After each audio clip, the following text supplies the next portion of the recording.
Orient bell tiles studio से आप देख रहे हैं एबीपी न्यूज। नमस्कार, एक बार फिर बहुत स्वागत है आपका। आप देख रहे हैं एबीपी न्यूज पर न्यूज एट 7। आपके साथ मैं हूं जिया शर्मा। 7 मई 2025 को भारत ने पाकिस्तान पर ऑपरेशन सिंदूर लॉन्च किया था। तब भारतीय सेना ने पाकिस्तान की बखिया उधेड़ दी थी। तो अब बारी है टीम इंडिया की, जिसने क्रिकेट के मैदान में पाकिस्तान को धूल चटा दी है, वो भी 7 दिन के अंदर दूसरी बार।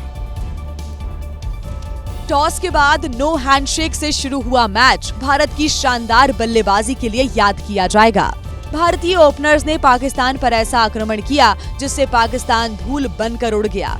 अभिषेक शर्मा ने शाहीन शाह अफरीदी की पहली गेंद पर छक्का लगाकर भारतीय पारी की शुरुआत की।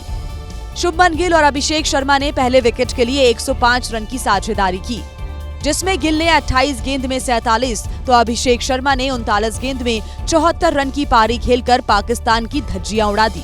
तिलक वर्मा ने नाबाद 30 रन बनाकर भारतीय इनिंग्स को फिनिशिंग टच दिया। पाकिस्तान की टीम ने पहले बैटिंग करते हुए भारत के सामने 172 रनों का लक्ष्य रखा था। इसके जवाब में उतरी भारतीय टीम ने 19वें ओवर में ही जीत हासिल कर ली। जीत के बाद खिलाड़ियों ने जश्न मनाया, लेकिन एक बार फिर भारतीय खिलाड़ियों ने विपक्षी टीम के प्लेयर्स के साथ हैंडशेक नहीं किया। और देखिए, एशिया कप 2025 के सुपर 4 मुकाबले में पाकिस्तान के ओपनिंग बल्लेबाज साहिबजादा फरहान ने भारत के खिलाफ तेज तर्रार अर्धशतक लगाया, लेकिन उनकी इस उपलब्धि का जश्न विवादों में घिर गया है।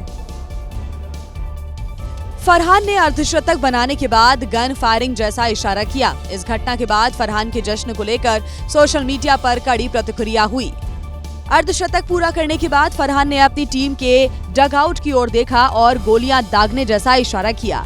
इसके बाद दुबई इंटरनेशनल क्रिकेट स्टेडियम में आया भारत के उभरते बल्लेबाज अभिषेक शर्मा का तूफान। अभिषेक ने पाकिस्तानी गेंदबाजों की बखिया उधेड़ कर रख दी और मात्र 39 गेंद में 74 रनों की पारी खेल दी। अभिषेक की पारी में 6 चौके और 5 छक्के शामिल थे। अभिषेक शर्मा की ताबड़तोड़ बल्लेबाजी के बाद जैसे पाकिस्तान खिलाड़ी बौखला गए। तेज गेंदबाज हारिस रऊफ जब 5वां ओवर करने के लिए आए तो अभिषेक शर्मा ने उन पर चौका जमा दिया, जिसके बाद रऊफ ने अभिषेक को कुछ बोल दिया। अभिषेक ने भी जवाब दिया और दोनों के बीच बहस हो गई।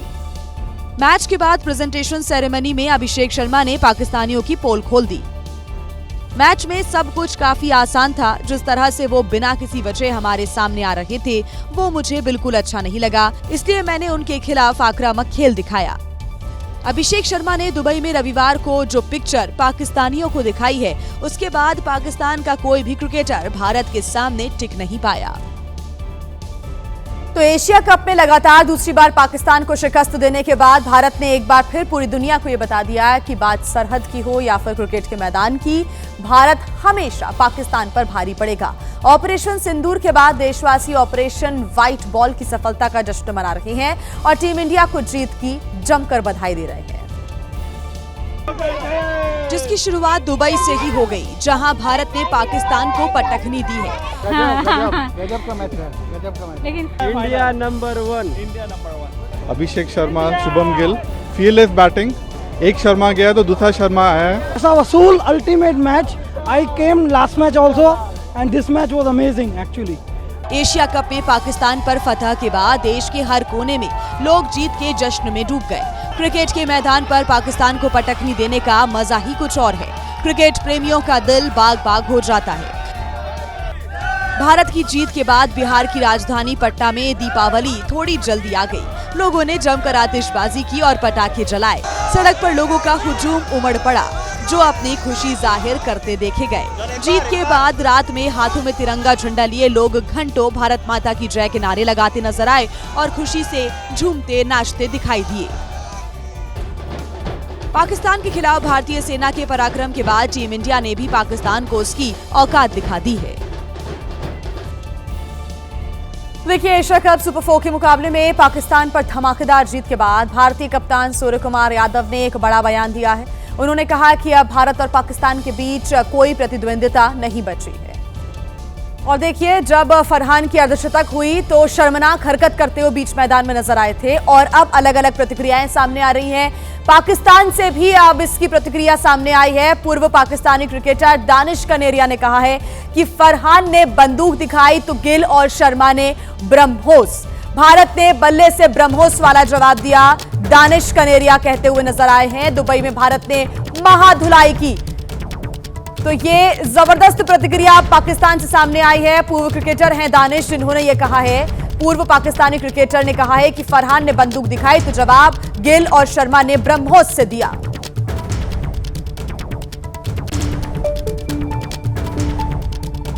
साहिबजादा फरहान साहब ने AK-47 का इशारा किया और फिर जो है अभिषेक शर्मा और शुभमन गिल ने ब्रह्मोस घुमा दिया। उन्होंने अपने बल्ले से चलाया, अपने बल्ले से किया, मुंह से नहीं किया, ना कुछ किया, बल्कि अभिषेक शर्मा ने तो फ्लाइंग किस दी।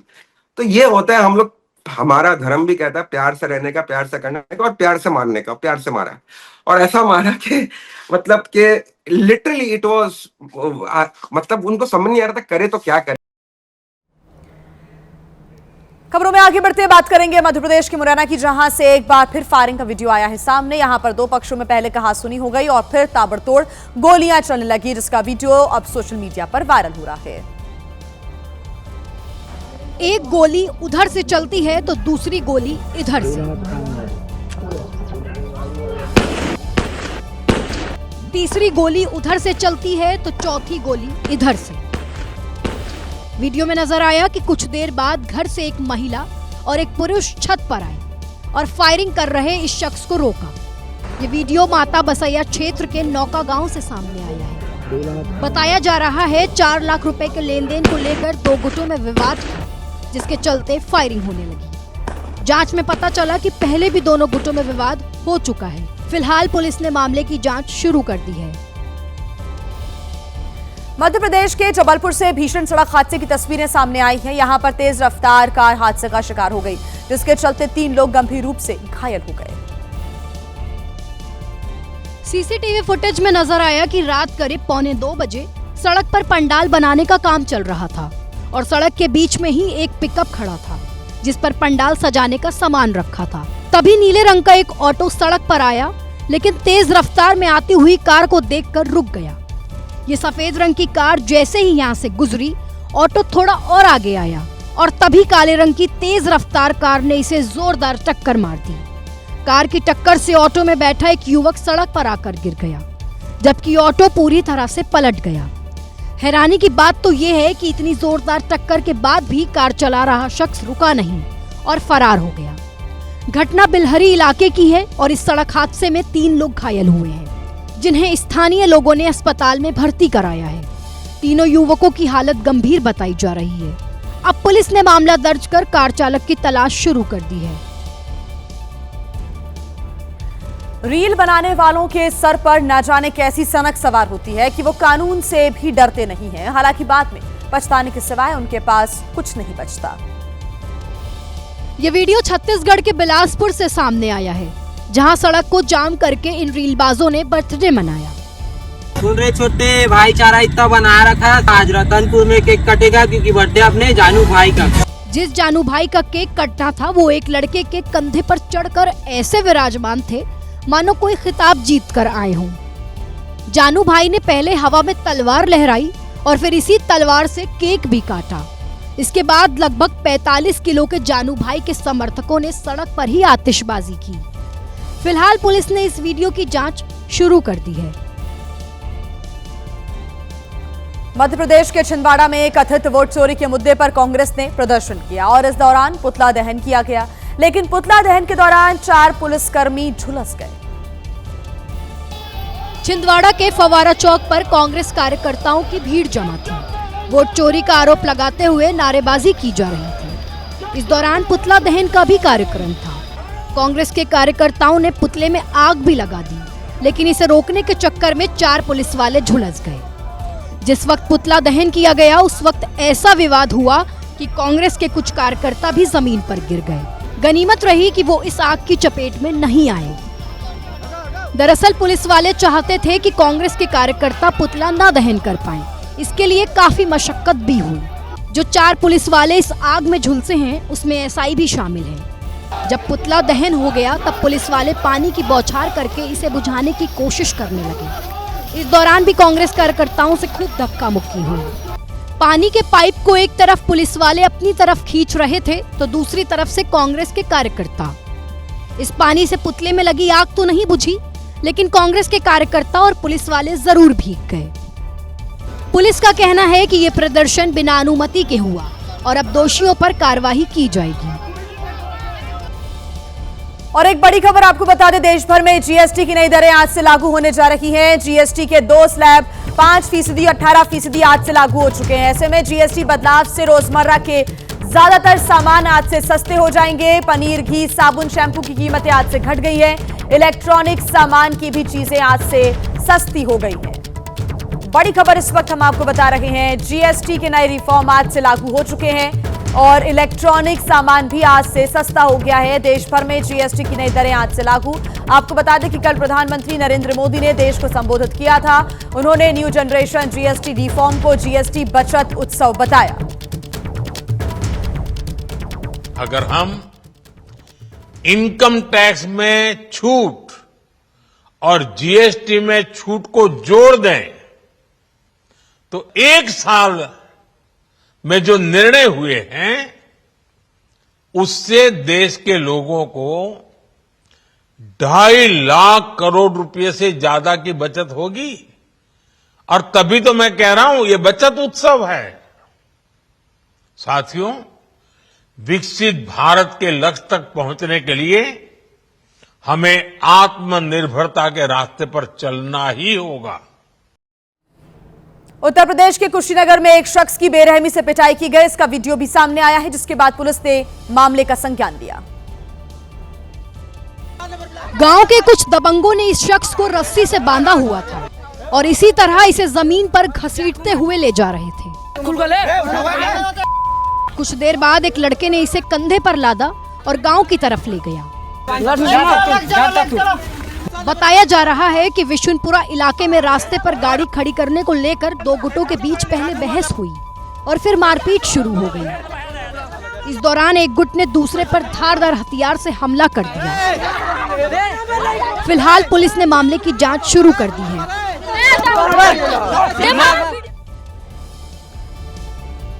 बात करते लखनऊ की, जहां पर थार चला रहे शख्स ने एक ऑटो में ऐसी टक्कर मारी कि ऑटो में सवार 2 लोगों की मौत हो गई। 6 लोग गंभीर रूप से घायल हो गए। इस टक्कर का सीसीटीवी फुटेज सामने आया है। शाम के 7:15 बज रहे थे। लखनऊ के कैंट इलाके की इस सड़क पर गाड़ियां चल रही थी। तभी थार वाले ने ऑटो में जोरदार टक्कर मार दी। टक्कर के बाद ऑटो का अगला हिस्सा चकनाचूर हो गया और ऑटो में बैठे 2 लोगों की मौके पर ही मौत हो गई, जबकि बाकी के 6 लोगों को घायल अवस्था में अस्पताल में भर्ती कराया गया। सड़क पर स्ट्रीट लाइट भी जल रही थी, लेकिन न जाने थार चला रहा शख्स किस धुन में सवार था। वीडियो में नजर आया कि थार उसी लेन में चली गई जिधर से ऑटो आ रहा था। हादसे के बाद का भी वीडियो सामने आया है, जिसमें घायल लोग सड़क पर गिरे हुए दिखाई दे रहे हैं। फिलहाल पुलिस ने थार वाले की तलाश शुरू कर दी है। पंजाब के लुधियाना में एक मर्सिडीज अचानक आग की लपटों से घिर गई। जिस वक्त मर्सिडीज में आग लगी उस वक्त वो घर के अंदर ही खड़ी हुई थी, जिसका वीडियो भी सामने आया है। करोड़ों की कोठी में खड़ी ये मर्सिडीज धू-धू कर जल रही थी। आग ऐसी थी कि मर्सिडीज जलकर पूरी तरह से राख हो गई। स्थानीय लोगों ने पहले पानी डालकर आग बुझाने की कोशिश की, लेकिन जब आग नहीं बुझी तो दमकल विभाग को बुलाया गया। दमकल विभाग ने आग तो बुझा ली, लेकिन तब तक कार पूरी तरह से स्वाहा हो चुकी थी। अब जांच इस बात की हो रही है कि आखिर खड़े खड़े ये मर्सिडीज कैसे जल गई। और बड़ी खबर आपको बता दें, प्रधानमंत्री नरेंद्र मोदी का आज अरुणाचल और त्रिपुरा दौरा। 5100 करोड़ की विकास परियोजनाओं का देंगे तोहफा। कई विकास परियोजनाओं की आधारशिला भी रखेंगे पीएम। त्रिपुरा में माता त्रिपुरी सुंदरी मंदिर परिसर के विकास कार्य का उद्घाटन भी प्रधानमंत्री करेंगे। तो प्रधानमंत्री नरेंद्र मोदी का यह दौरा बेहद महत्वपूर्ण माना जा रहा है। त्रिपुरा में माता त्रिपुरी सुंदरी मंदिर परिसर के विकास कार्यों का उद्घाटन प्रधानमंत्री करेंगे। आज अरुणाचल प्रदेश और त्रिपुरा पहुंचेंगे। 5100 करोड़ की विकास परियोजनाओं का तोहफा देंगे। कई विकास परियोजनाओं की आधारशिला भी पीएम रखेंगे। आगे बढ़ते बात करेंगे यूपी की, जहां गोरखपुर से बीजेपी के सांसद रवि किशन जब सीएम योगी के सामने आते हैं तब तक सीएम योगी उनकी चुटकी लेना भूलते नहीं हैं। एक बार फिर कुछ ऐसा ही हुआ है, देखिए। गोरखपुर में महायोगी गंभीरनाथ प्रेक्षागृह में प्रबुद्ध सम्मेलन का आयोजन हुआ था। सीएम योगी मंच पर थे और उन्होंने एक ऐसा उदाहरण दिया जो अब वायरल है। आज तो स्पेस टेक्नोलॉजी वहां तक पहुंच चुकी है कि वहां से बैठे बैठे वह सारे चित्र देगा, जमीन की एक एक इंच की चित्र दे देगा कि अगर जमीन प्रदीप शुक्ला की है तो रवि किशन कब्जा नहीं कर पाएगा, आप देख लेना। इससे पहले भी सीएम योगी आदित्यनाथ सांसद रवि किशन को लेकर ऐसी चुटकियां ले चुके हैं। बात करते हैं लुधियाना की, जहां पर दो गुटों के बीच जमकर मारपीट हो गई। इस मारपीट का एक शख्स ने वीडियो बना लिया जो अब सोशल मीडिया पर भी वायरल हो गया। विवाद रास्ते से गुजरने को लेकर हुआ और देखते ही देखते नौबत मारपीट की आ गई। घटना बाल सिंह नगर की है। बताया जा रहा है कि जैकेट की फैक्ट्री के बाहर दो महिलाएं आपस में झगड़ा कर रही थीं। इसी बीच कुछ और लोग यहां आ पहुंचे और बीच बचाव करने की कोशिश करने लगे, लेकिन बात सुलझने की बजाय और ज्यादा बिगड़ गई। बताया जा रहा है कि सूचना पर पुलिस भी मौके पर पहुंची, लेकिन फिर भी ये लोग एक दूसरे पर हमला करते रहे। तो वहीं पंजाब के मोगा में सड़क पर चलते चलते एक कार आग की लपटों से घिर गई। तो वो तो गनीमत रही यहाँ पर कि कार में बैठे लोग वक्त रहते कार से बाहर निकल गए, जिससे उनकी जान बच सकी। सड़क पर ये कार आग की लपटों में घिरी थी और आसमान में काले रंग का धुआं उठ रहा था। काफी देर तक ये कार इसी तरह जलती रही। ये घटना मोगा बरनाला रोड पर बधनी कला गांव के पास हुई। इस कार में एक ही परिवार के 6 लोग सवार थे, जिसमें 2 बच्चे भी थे। कार चला रहे शख्स ने बताया कि अचानक धुआं निकलने लगा, जिसके बाद उन्होंने कार बीच में ही रोक दिया और पूरा परिवार बाहर निकल गया। इस सीएनजी कार में आग क्यों लगी, इसकी जांच की जा रही है। राजस्थान के अजमेर में गड्ढों वाली सड़क को लेकर कांग्रेस ने प्रदर्शन किया। इस दौरान जिस जगह पर गड्ढे थे वहां पर पानी भरकर कमल के फूल खिलाए गए और बीजेपी पर निशाना साधा गया। गड्ढे में पानी भरा है और पानी में कमल का फूल है। इसके साथ ही इस गड्ढे में डिप्टी सीएम दिया कुमारी की तस्वीर भी लगाई गई है। ये अनोखा प्रदर्शन यूथ कांग्रेस की तरफ से किया गया और बीजेपी सरकार के खिलाफ नारेबाजी की गई। कांग्रेस का कहना है कि करोड़ों रुपए खर्च होने के बावजूद स्मार्ट सिटी प्रोजेक्ट के तहत सड़कें नहीं सुधर पाई हैं, जिसके चलते हादसे होते हैं और लोगों की जान जाती है। कांग्रेस ने कहा कि अगर हालात नहीं सुधरते हैं तो भी आंदोलन किया जाएगा। तो वहीं यूपी के गोरखपुर में अभी भी बाढ़ के हालात बने हुए हैं। राप्ती नदी का पानी इस कदर परेशान कर रहा है कि लोगों के पास नाव के अलावा दूसरा कोई विकल्प नहीं बचा। रोहिन नदी के बाद अब राप्ती नदी ने भी खतरे का निशान पार कर दिया है। राप्ती नदी के आसपास के इलाके में बाढ़ के पानी की वजह से संपर्क कट गया है। हालात ये हैं कि राप्ती नदी तट के पास बसे बहरामपुर गांव का संपर्क मार्ग बाढ़ के पानी में डूब गया है। यही वजह है कि रोजमर्रा के कार्यों और जरूरत के सामान के लिए निकलने के लिए महिलाओं और नाबालिग लड़कियों को भी नाव चलाकर बाहर आना पड़ रहा है। ऐसे में उन्हें काफी दिक्कतों का सामना करना पड़ रहा है। डराने वाली बात तो ये है कि कुछ लड़कियां नाव चलाना तो जानती हैं, लेकिन तैरना नहीं जानती। ऐसे में अगर कोई अनहोनी होती है तो इनकी जान मुश्किल में फंस सकती है। उत्तर प्रदेश की हमीरपुर पुलिस का एनकाउंटर के बाद का एक ऐसा वीडियो आया है सामने जिससे पूरे पुलिस विभाग की किरकिरी हो रही है।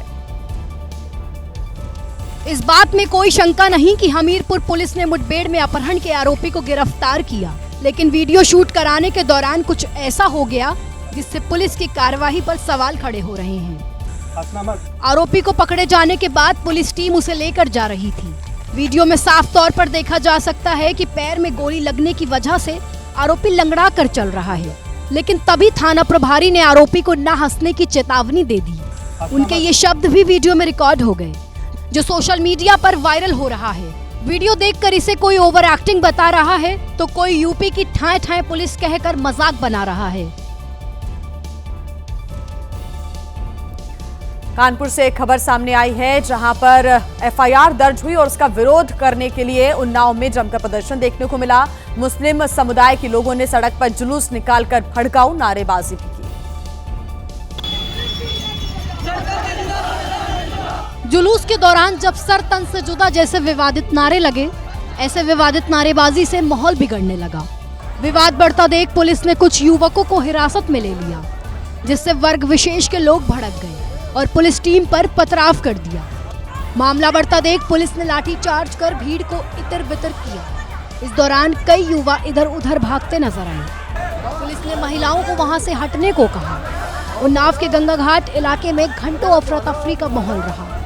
इलाके में तनाव देखते हुए भारी पुलिस बल की तैनाती कर दी गई। फिलहाल मामला शांत है और पुलिस आरोपियों की पहचान में जुटी है। मध्य प्रदेश के छतरपुर से एक ऐसा अनोखा मामला सामने आया जहां पर एक पालतू कुत्ते की मौत के बाद उसकी शव यात्रा निकाली गई और हिंदू रीति रिवाजों से उसका अंतिम संस्कार भी किया गया। इंसान और जानवरों में फर्क ना रखने वाले पशु प्रेमी सद्दू पटेरिया ने 10 साल पहले कुत्ते को गोद लिया, धूमधाम से उसका नामकरण कराया और तिलकधारी के नाम पर उसे पहचान दी। लेकिन अचानक ही तिलकधारी की मौत हो गई, जिसके बाद न सिर्फ सद्दू पटेरिया बल्कि पूरे गांव में शोक की लहर फैल गई। राम नाम, राम नाम। छतरपुर के पिपट गांव में लोगों ने हिंदू रीति रिवाजों के साथ तिलकधारी की शव यात्रा निकाली और परंपरा के मुताबिक उसका अंतिम संस्कार किया। तिलकधारी के मालिक सद्दू अब उसकी अस्थियां लेकर प्रयागराज जाएंगे और उसकी अस्थियां गंगा नदी में विसर्जित करेंगे, जिसके बाद गांव में पशुओं पक्षियों के लिए तेहरवी का कार्यक्रम भी रखा जाएगा। वहीं यूपी के शाहजहांपुर में एक घर में चल रहे सेक्स रैकेट का भंडाफोड़ हुआ। इसका खुलासा पुलिस और हिंदू युवा वाहिनी की संयुक्त कार्रवाई में हुआ है। पुलिस मकान मालिक और संचालकों की तलाश में जुटी हुई है। शाहजहांपुर के सदर बाजार इलाके में हीरो एजेंसी के पीछे एक मकान में संदिग्ध गतिविधियों की सूचना मिली थी, जिसके बाद पुलिस और हिंदू युवा वाहिनी के कार्यकर्ता पहुंचे तो उन्हें काफी देर तक एक महिला ने घर में घुसने नहीं दिया और वीडियो बनाने पर धमकाते हुए दिखी। अरे तुम बनाओ ना वीडियो, हम तुम्हें घर का वीडियो देंगे बेटा, सब लोगों को। मकान के बाहर काफी देर तक गहमा गहमी दिखी। इस दौरान महिला ने मौजूद लोगों को पूरी तरह गालियां दी। किसी तरह जब पुलिस और हिंदू वाहिनी के लोग घर के अंदर पहुंचे तो युवकों और महिलाओं को संदिग्ध हालत में पकड़ा गया। मौके से कुछ आपत्तिजनक सामान भी बरामद हुआ। पुलिस महिलाओं को थाने ले जाकर पूछताछ कर रही है। साथ ही मकान मालिक और संचालकों की तलाश की जा रही है। अधिकारियों का कहना है कि जांच पूरी होने के बाद कठोर कार्रवाई की जाएगी। और वहीं बिहार के दरभंगा में एनडीए कार्यकर्ता सम्मेलन के दौरान भारी हंगामा देखने को मिला। मंच पर बिहार सरकार में मंत्री नितिन नवीन के सामने ही जेडीयू पदाधिकारी ने बीजेपी पर अनदेखी के आरोप लगाए, जिसके बाद मंच पर ही एनडीए के 2 फाड़ देखने को मिले। जेडीयू कार्यकर्ताओं ने जनता के सामने मंच पर ही बीजेपी नेता विनय पासवान का विरोध शुरू कर दिया और नारेबाजी करने लगे। कुछ देर के लिए मंच पर अफरा तफरी का माहौल बन गया। जेडीयू कार्यकर्ता आग बबूला हो उठे। बीजेपी नेताओं के मनाने पर भी मानने को तैयार नहीं थे।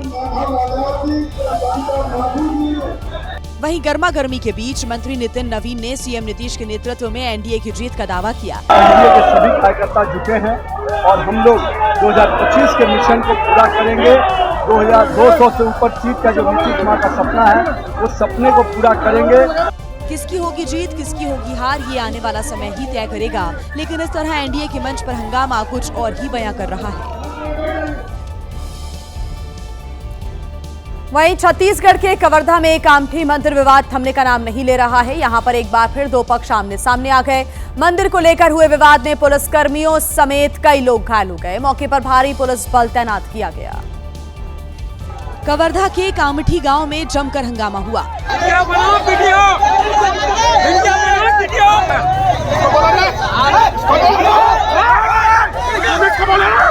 सारा हंगामा तब शुरू हुआ जब एक पक्ष के लोगों ने दुर्गा पंडाल नहीं लगने दिया। इसके बाद 2 पक्ष आमने सामने आ गए।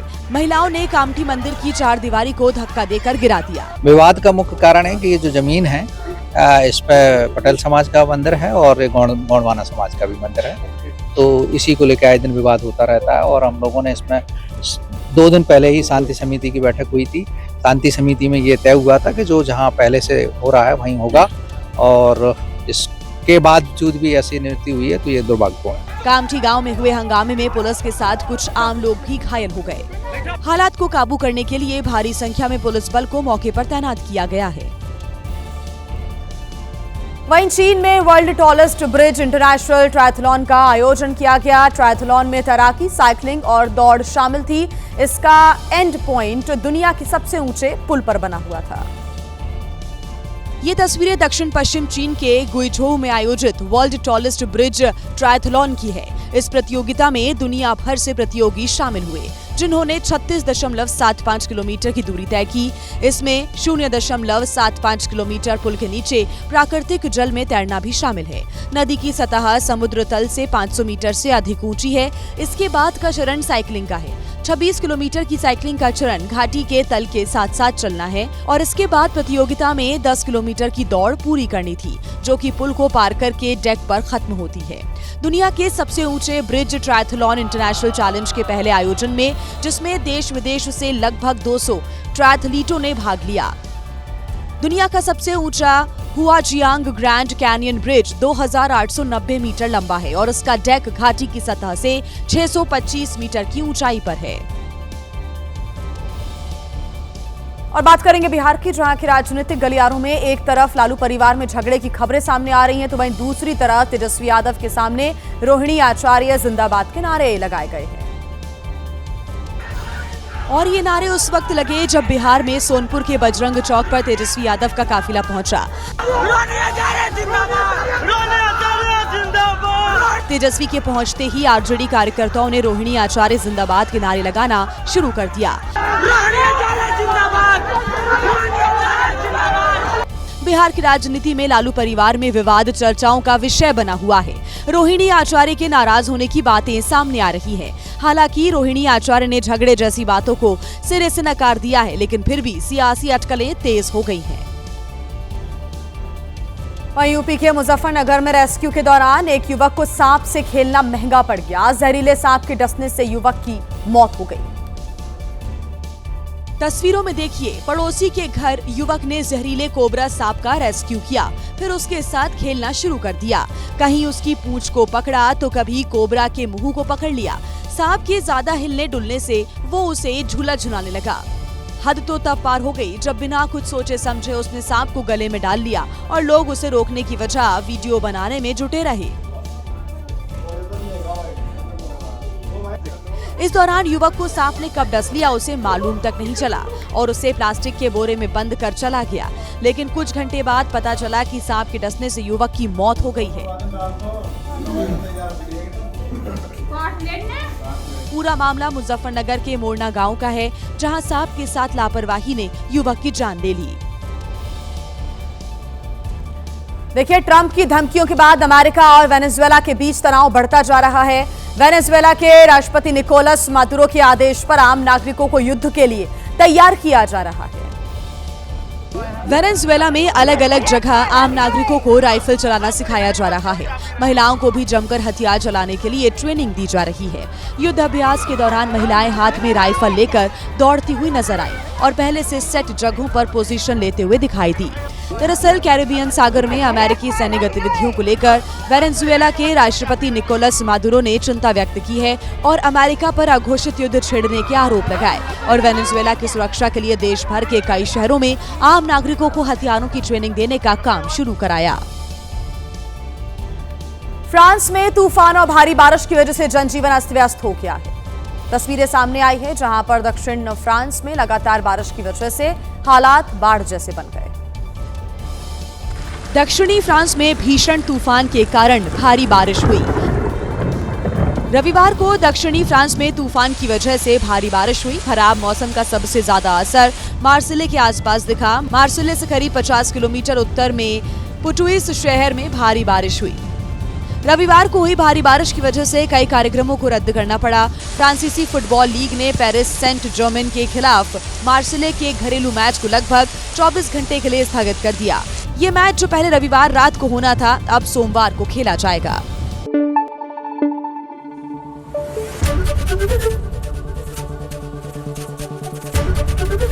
एबीपी न्यूज आपको रखे आगे।